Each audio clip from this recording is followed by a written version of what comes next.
जो UGC net paper 2 है environmental science, उसमें जो सरप्राइज़ है वो ये है कि करंट अफेयर्स पे थोड़ा सा ध्यान देना पड़ेगा कि जैसा कि हम जानते हैं कि वाइल्ड लाइफ सेंचुरी जो है वो अपग्रेड होकर नेशनल पार्क बन जाती है।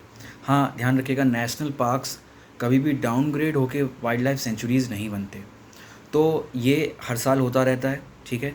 ये आपका थोड़ा सा करंट अफेयर्स नोट करना पड़ेगा। दूसरा है साइट्स जैसे है, ठीक है, या IUCN है, या हमारे इंडिया में भी जो है, तो उनमें जो शेड्यूल्स हैं 1, 2, 3, उनमें जानवर्स को ट्रांसफ़र करते रहते हैं। वो शेड्यूल 1 में था 2 में डाल दिया, 2 में था 3 में डाल दिया, या क्रिटिकल एंडेंजर्ड था उससे वल्नरेबल कर दिया, या लीस्ट कंसर्न में डाल दिया। ये भी बहुत इंपॉर्टेंट पॉइंट है और इनको लिखना चाहिए। उसके बाद जो रिपोर्ट्स आजकल आ रही हैं क्लाइमेट चेंज वाली, या यूनाइटेड नेशंस की जितनी भी रिपोर्ट हैं, इंडियन स्टेट फॉरेस्ट रिपोर्ट्स जो है, ये भी आपको देखनी पड़ेगी। ये करंट अफेयर्स हो जाता है थोड़ा सा। ये जो इन्वायरमेंट वाले जो बच्चे हैं वो थोड़ा सा इसको नज़रअंदाज करते हैं। हम इसके लिए प्रयास करेंगे बहुत ही जल्द। और आपको ये ध्यान रखना है कि ये जो करंट अफेयर्स हैं इधर के, वाइल्ड लाइफ सेंचुरी का कन्वर्जन, नेशनल पार्क का कन्वर्जन, बायोस्फीयर रिजर्व का बढ़ना, रामसार साइट्स बढ़ते जा रहे हैं, चेंज होते जा रहे हैं, इस पे भी आपको ध्यान में रखना होगा। उसके बाद एक लिस्ट नेशनल पार्क, सेंचुरीज़ और वाइल्ड लाइफ की अगर आप हमेशा के लिए याद कर लेते हैं तो बढ़िया होगा। रामसार साइट आप 40-50 इतनी सारी आप नहीं याद कर सकते, लेकिन उनमें जो बढ़े हैं, जो नए हुए हैं इस साल, इस महीने, इस हफ्ते, उनको ज़रूर नोट करके आपको लिखना है। वो कहाँ पर हैं ये भी बहुत इंपॉर्टेंट है।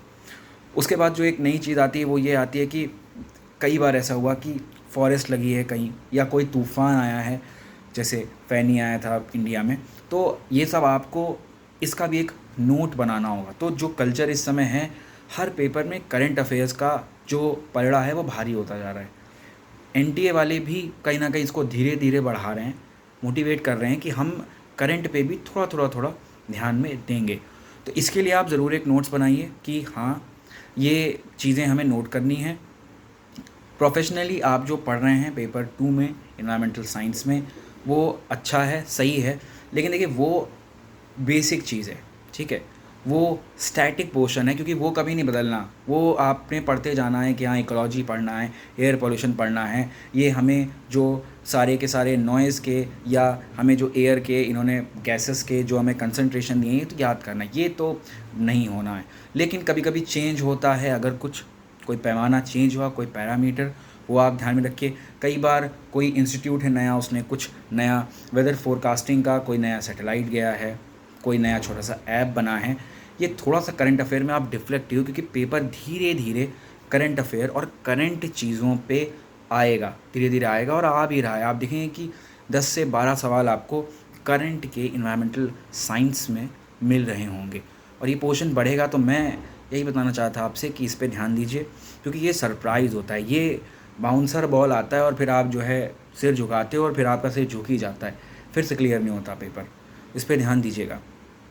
एक बात और है कि इन चीज़ों के लिए अगर आपको परेशानी हो रही है तो आप हमें बताइए, हम इनके लिए एक पूरा डिटेल्ड वाइज वीडियो लाएंगे। लेकिन आप हमें बताइए कि आपकी ज़रूरत क्या है, उस हिसाब से ही हम आपकी मदद कर सकते हैं।